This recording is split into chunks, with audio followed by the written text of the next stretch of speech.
तुर्किया की disaster and emergency management authority के मुताबिक तुर्किया के जनूब मशरक में अलसुब शदीद ज़लज़ला आया।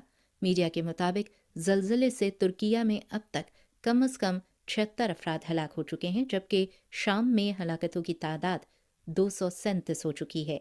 तुर्किया के सूबे कहरामानमारस और गाजियान्तेप में अलसुब यके बाद दीगरे शदीद नौयत के 2 ज़लज़ले आए, जिनकी शिद्दत बिलतरतीब 7.4 और 6.4 थी।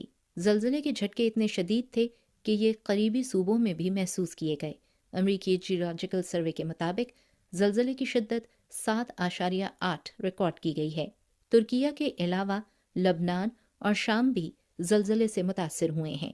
शाम की वजारत सेहत के मुताबिक ज़लज़ले से अब तक कम अज़ कम 237 अफराद हलाक जबकि 639 ज़ख्मी हुए हैं।